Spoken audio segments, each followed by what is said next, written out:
Bonsoir.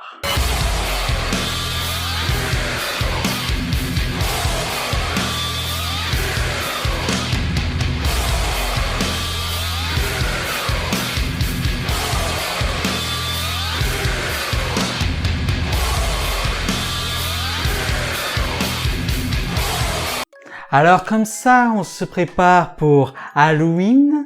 On a préparé son déguisement, ses paquets de bonbons à manger soi-même ou à donner aux enfants. Ou alors à en farcir les enfants pour les manger après. Chacun ses goûts, je ne juge pas. Mais la question la plus importante, avez-vous préparé votre film d'horreur? Savez-vous avec quoi vous allez trembler? Oui, je sais, beaucoup trop de choix, beaucoup trop d'indécision, surtout que la catégorie horreur possède un nombre incalculable de sous-genres, si bien qu'on ne sait même pas choisir lequel. Mais n'ayez crainte. Enfin si, ayez crainte, mais vous m'avez compris. Bref, je suis là et je vais vous aider. Voici ce que je vous propose. 20 sous-genres. Je vais vous exposer 20 sous-genres de l'horreur et parmi ces 20 sous-genres, je vous choisirai un film. Un film de qualité, bien entendu. Et j'ai bien dit un seul film. Donc pas la peine de venir après en commentaire et dire « Non mais attends, dans cette catégorie, on trouve également ce film ». Le premier commentaire que je vois comme ça, je lui fais une malédiction qui durera des siècles. On est parti? On est parti.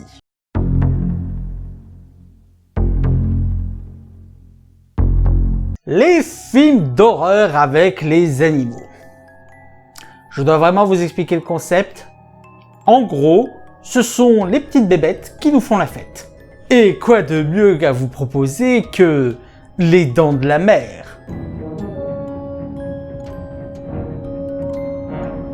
Oui, je sais. Oh, un Spielberg, quelle surprise. Mais que voulez-vous, ce n'est pas ma faute si ce film fait partie des meilleurs films d'horreur qui existent.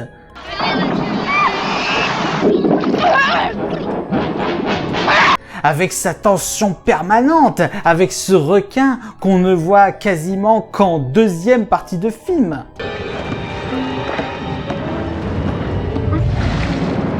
Et cette musique iconique.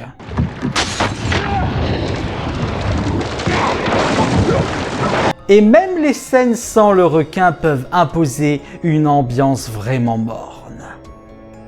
Que demander de plus?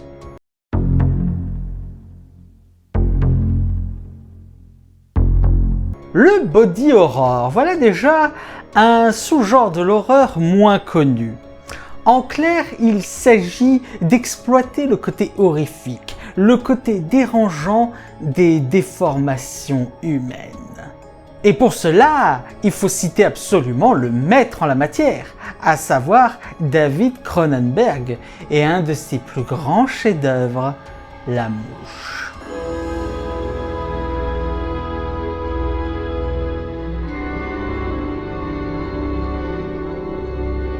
J'ai choisi ce film parce que, en plus d'être excellent, ce film est une véritable leçon en termes d'escalade de l'horreur.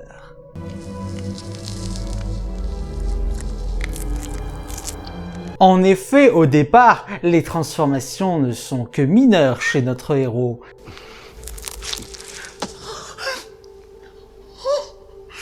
Mais petit à petit, il devient cette créature répugnante.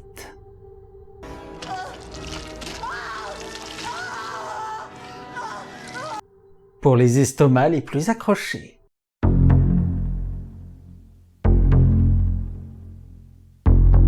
Pour ceux qui veulent passer une bonne soirée à ne pas suriner dans leurs pantalons, il existe bien entendu l'option des comédies horrifiques. Ces films qui mélangent habilement horreur et humour. Et comment ne pas citer le deuxième volet de la trilogie Cornetto de Edgar Wright, Shaun of the Dead.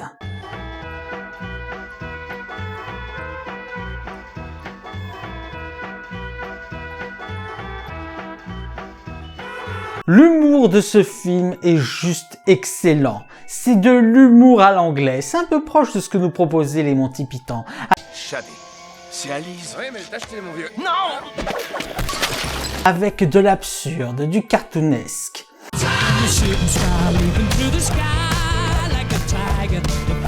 Mais attention, ce film n'oublie pas d'être un film d'horreur, avec certains moments de tension et même certains moments dérangeants.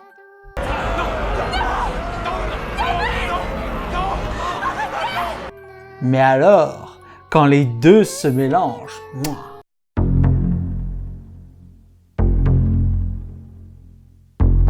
Les classiques, les films de possession démoniaque. Le genre de film qui vous fait vous accrocher à votre crucifix. Et pour les juifs et les musulmans? Ta gueule. Et pour représenter ce genre de film, j'ai choisi un Paranormal Activity. Et... Vos gueules! Les Paranormal Activity sont d'excellents films, du moment qu'on sache s'investir et pas regarder des films en bouffant son popcorn. Du moins, les 3 premiers et les 2 spin-offs. Mais justement, je n'ai pas choisi n'importe lequel. J'ai choisi Paranormal Activity Tokyo Nights.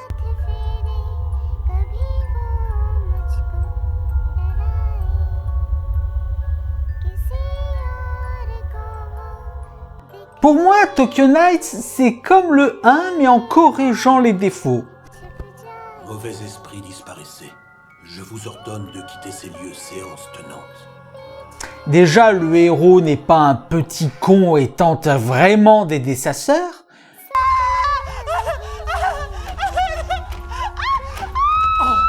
Mais en plus de cela, le film a rajouté quelques éléments qui rendent certains moments extrêmement dérangeants.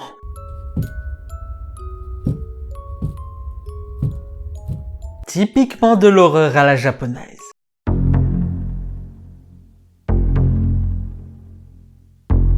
Qui n'a jamais rêvé de voir un enfant se faire buter dans un film? Je suis tout seul? Bon, tant pis, je vous donne quand même le film. Ça, la version de 1982.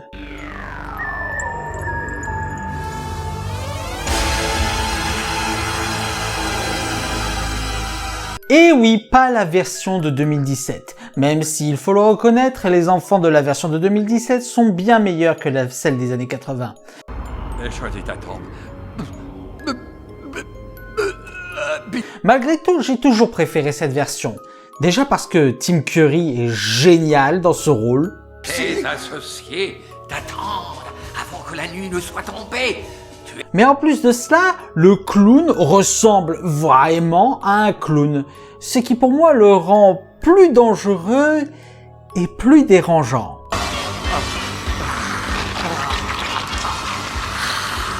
Non, sérieusement, dans la version de 2017, on se dit que Georgie, quand même, il était sacrément con et que quelque part, il a bien cherché.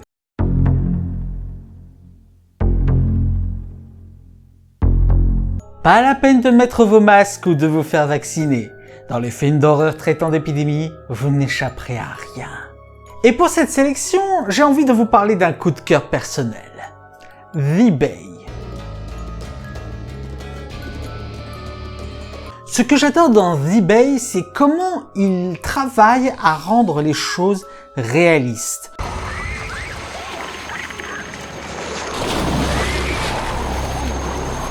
On est vraiment dans un cas où on a l'impression d'être face à un reportage.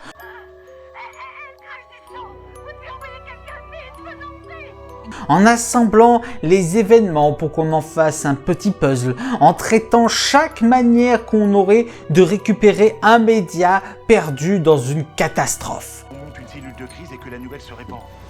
Surtout à cause d'une maladie contagieuse. Ça rend le tout extrêmement réaliste et ça, c'est un tour de force à saluer.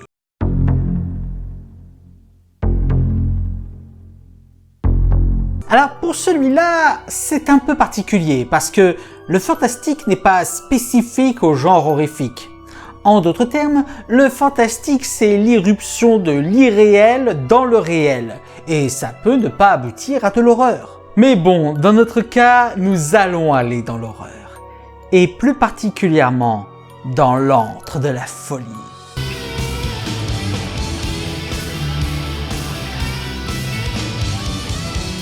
Si j'ai choisi ce film, c'est parce qu'on n'a jamais été aussi proche de l'horreur Lovecraftienne que dans l'antre de la folie.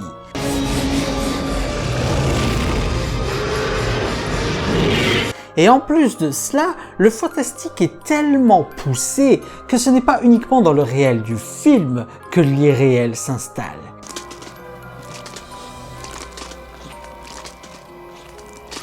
Mais également dans notre réel à nous. Par hasard, vous n'avez pas été contaminé. Cachez-vous, trouvez un abri sûr. Ne faites confiance ni à vos... Le quatrième mur n'aura jamais autant été démonté.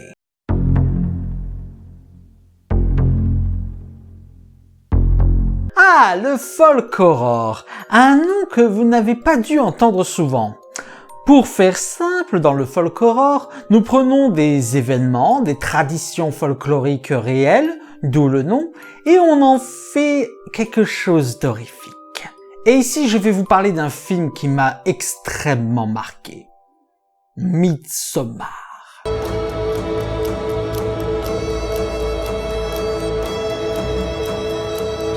Midsommar, c'est un événement réel suédois qui célèbre l'été et la lumière. C'est un petit peu la Saint-Jean chez nous.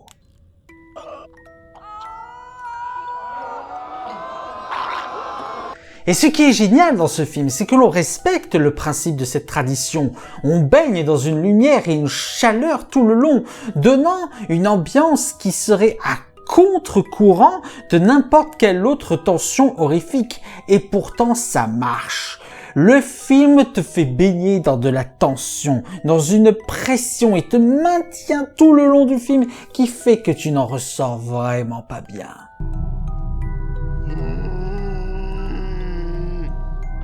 Et ce qui renforce encore plus le côté malsain et oppressif du film, c'est que toutes les horreurs qui s'y passent sont montrées comme normales, acceptées.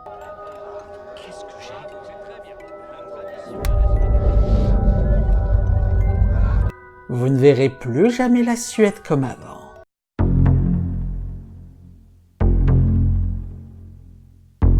Ah, le found footage. Décidément mon sous-genre horrifique préféré. On ne dit pas found footage, on dit film à l'esthétique de found footage. C'est vrai. Mais ta gueule quand même. Le film style found footage, que je vais simplifier ici en film found footage, c'est un concept plutôt très simple. Ici, le concept est tout simplement de mettre la caméra dans le film. La caméra fait partie de l'intradiégèse, et donc le caméraman aussi. Et c'est également ce genre de film qui m'a réconcilié avec le genre horrifique, à savoir REC.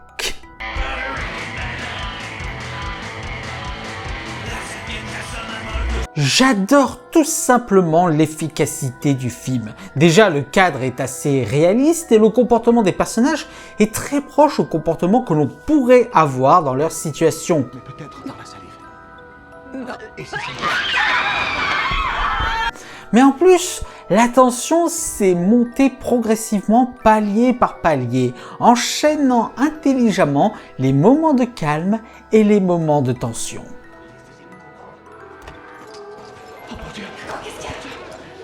Et avec un final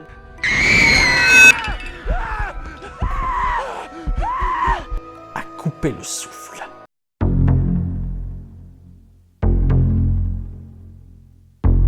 Alors, le giallo, c'est compliqué à résumer. D'autant plus que, je dois vous l'avouer, je n'y connais quasiment que dalle. Pour résumer, le giallo est un style d'horreur qui nous vient d'Italie et qui mélange l'érotisme, l'horreur et le film policier. Et le seul giallo que je connais véritablement, c'est un remake. Le remake de Suspiria.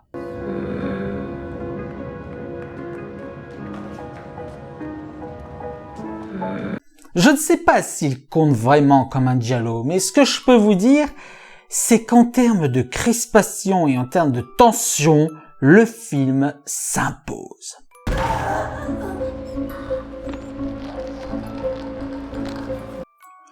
Tout le long, il va nous montrer des scènes dérangeantes, des scènes qui rebutent, des scènes qui font mal. Et on est obligé de subir ça car le film prend son temps.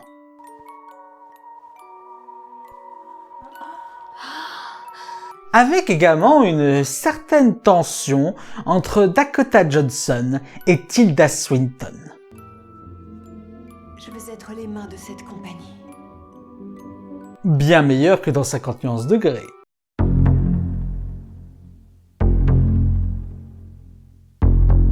Ceux qui me connaissent le savent, je n'aime pas le cinéma gore. Je trouve que c'est un cinéma particulièrement stupide. Je veux dire, si j'ai envie de voir de l'étalage de viande sanguinolente, bah autant que je regarde la viande de ma boucherie. Au moins je pourrais la manger par la suite. Mais il y a des films qui savent sortir du lot. Et c'est le cas de The Sadness.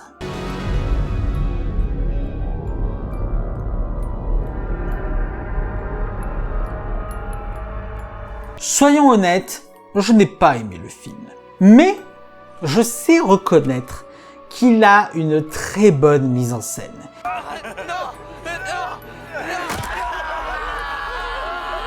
Et qu'il sait aller à fond dans tous les domaines.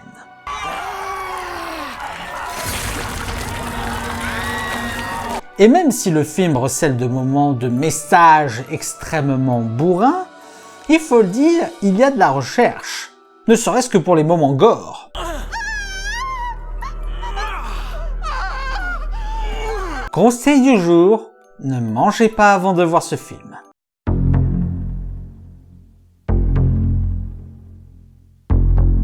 Home Invasion, ou invasion de maison en anglais, et rien qu'en disant cela, je pense que vous avez compris de quoi ça s'agit. En clair, une famille ou un groupe de personnes vivent paisiblement dans un endroit familier jusqu'à ce que quelque chose vienne les embêter.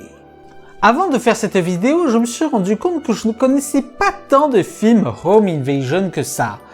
Du coup, j'ai décidé de prendre une évidence. Evil Dead.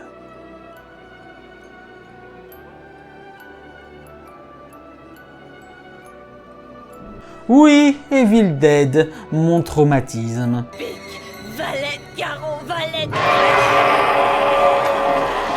J'ai déjà consacré toute une vidéo pour expliquer en quoi l'horreur dans Evil Dead est terriblement efficace.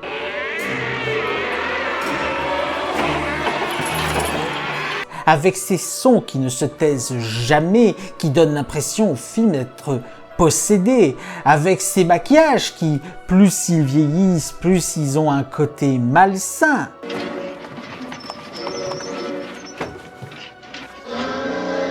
Bref, ce film est mon traumatisme d'enfance. Alors autant qu'il ait sa place dans cette vidéo.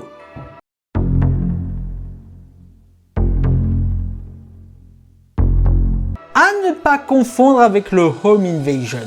En effet, si généralement le Home Invasion se situe dans un endroit familier pour nos protagonistes, le huis clos peut totalement se dérouler dans un milieu hostile. Et pour cela, j'ai envie de vous parler d'un film qui m'a marqué. Jane Doe Identity.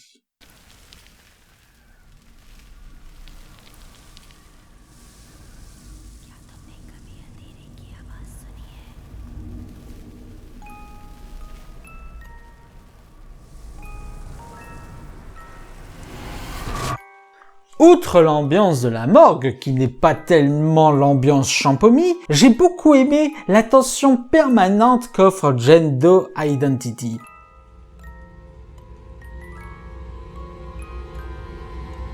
Avec son duo de personnages extrêmement attachants et qui marche plutôt très bien.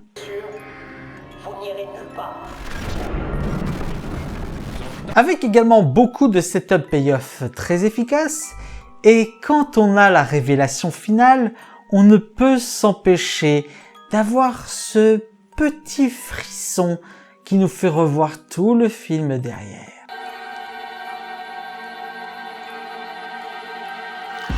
la mort que vous va si bien.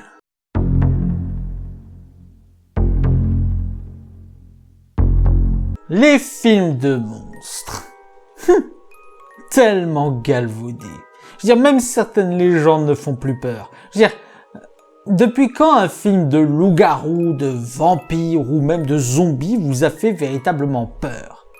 C'est pour cela que je ne voulais pas aller dans ces monstres classiques. J'ai voulu taper dans l'originalité. Et j'ai trouvé mon bonheur avec un film. Le Blob.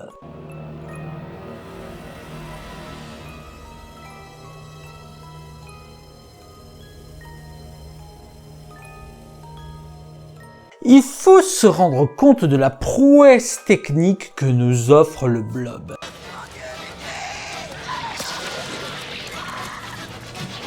Je veux dire, animer et rendre vivante une créature de la sorte, tout en ayant son lot de gore, pour quand même garder la menace sérieuse, il fallait le faire.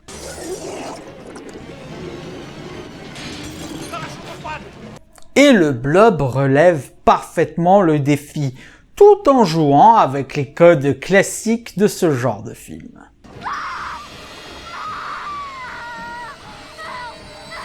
Et en plus, le monstre bute des enfants.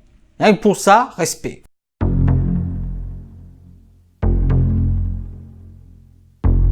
Ah, les films d'horreur psychologique. Ça, c'est mon sous-genre préféré.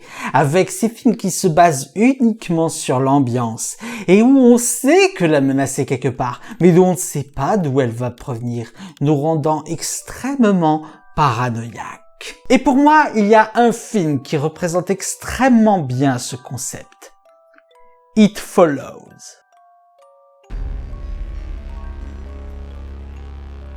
En plus d'être une métaphore plutôt intelligente sur les maladies sexuellement transmissibles, le film It Follows se passe sur un concept que je trouve génial. Revenu pour tout vous dire, je dois tout vous dire. Une menace qui te suit tout le temps et qui peut prendre n'importe quelle apparence. Ce n'est pas qu'elle court, ce n'est pas qu'elle te saute dessus, il n'y a quasiment aucun jumpscare dans ce film, non. C'est juste que la menace ne te lâche jamais. Elle prend son temps, mais là où tu vas avoir besoin de te reposer, elle va pas s'arrêter.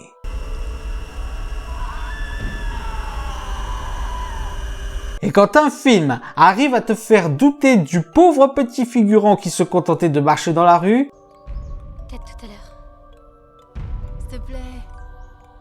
C'est que quelque part il réussit son concept. D'ailleurs, vous devriez peut-être vous retourner.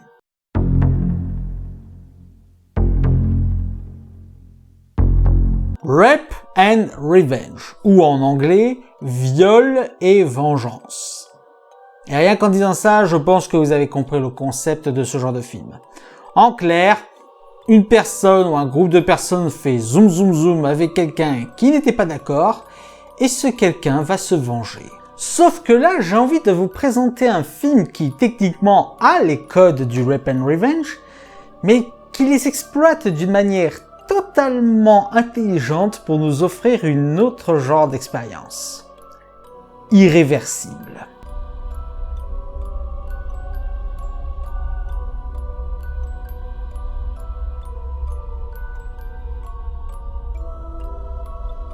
De base, je n'aime pas le cinéma de Gaspar Noé. Autant dire tout de suite que je le déteste. Mais je mentirais si je dis que Irréversible ne m'a pas marqué.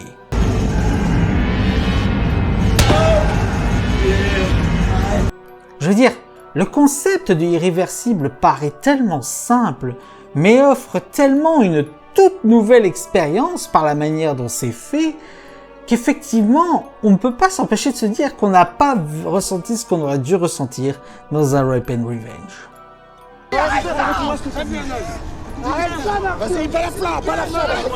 Le fait que l'on vive les événements à l'envers nous donne une toute autre impression. Ça paraît simple, mais en plus de cela, cela nous apporte des éléments à l'histoire qui nous fait voir les choses d'une toute autre façon.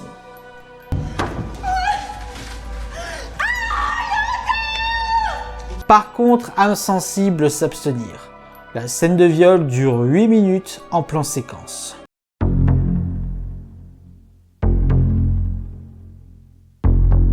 Je pense que je n'ai pas besoin de vous présenter le genre de la science-fiction. C'est un genre qui est tout autant exploité que le cinéma d'horreur. Et quand les deux se rencontrent, ça peut faire de tout. Et ça a fait un de mes films d'horreur préférés, The Thing.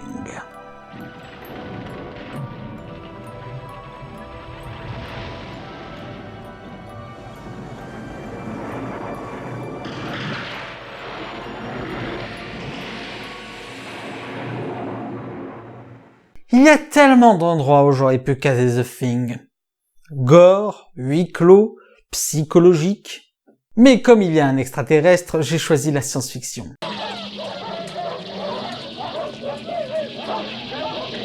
Ce film est une maestria pour nous présenter la paranoïa dans un groupe. Prêt. Et la mise en scène est telle que chaque apparition de la créature est marquante. Ce film est assez gore, mais ce gore, cette créature suintante, la rend d'autant plus vivante, d'autant plus effrayante.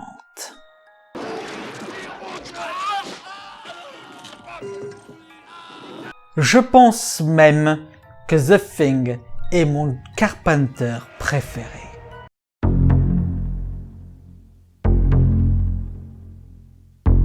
Le slasher, un sous-genre classique dans le cinéma d'horreur.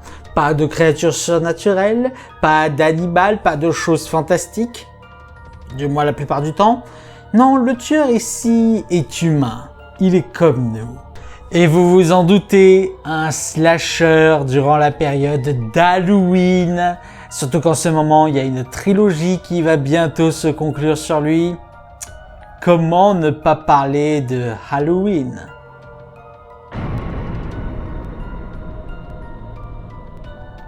Ha! C'était un piège! Vous pensez sérieusement que je parlais encore de John Carpenter? Non, la version que je vous présente est celle de Rob Zombie. Une version extrêmement décriée, mais qui est extrêmement intéressante.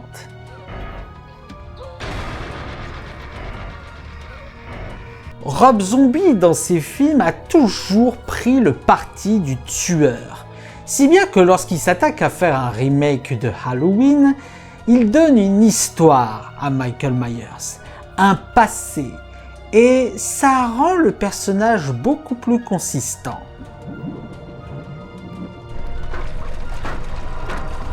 Et là, on a donné une véritable apparence d'ogre à Michael Myers.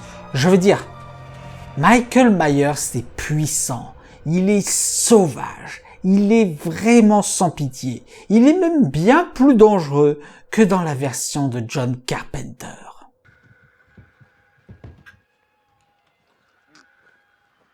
Et matez-vous sa suite aussi, elle est pas mal du tout.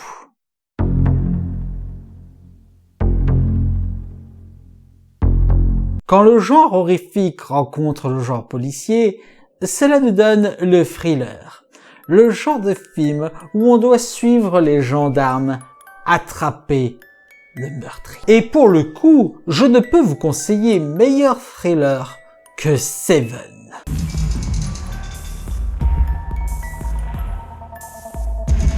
À l'époque, quand j'ai découvert Seven, j'ai été choqué par deux choses. La première, c'est l'inventivité des meurtres. Il est mort. Des meurtres qui poussent les choses à fond en se basant sur le concept simple des 7 péchés capitaux, ce qui nous a donné des images marquantes à vie.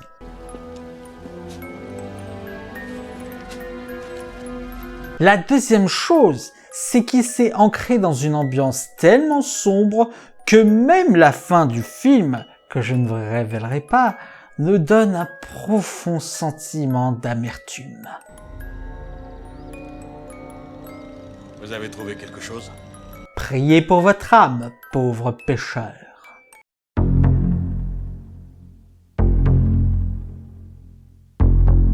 S'il y a bien un genre de film dans le cinéma d'horreur que je méprise plus que le gore, c'est le torture porn. Je déteste le torture porn.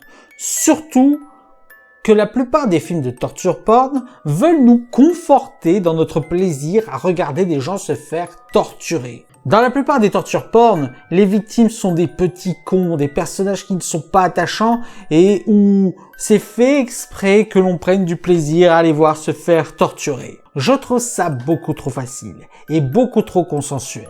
Du coup, j'ai un profond mépris pour le torture porn. Mais il y a un torture porn qui ne tombe pas dans ce travers et qui du coup en devient extrêmement intéressant.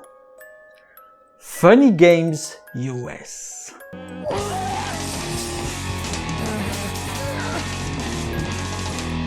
Pour moi, Funny Games US fait ce que devrait faire un bon torture porn. Nous provoquer de l'effroi, du malaise, pas avec des effets gore, pas avec du sanguinolent, mais avec juste la gratuité et le sadisme des tortures. Et les victimes ici, c'est juste une famille qui n'a rien demandé. Et plus vite que ça. Monsieur Farber? Quoi?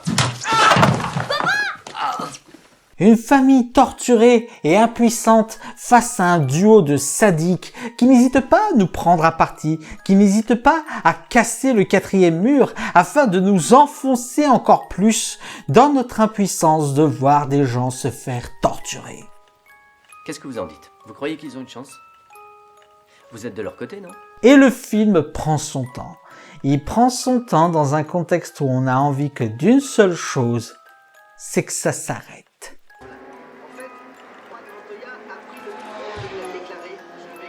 Amusant, n'est-ce pas?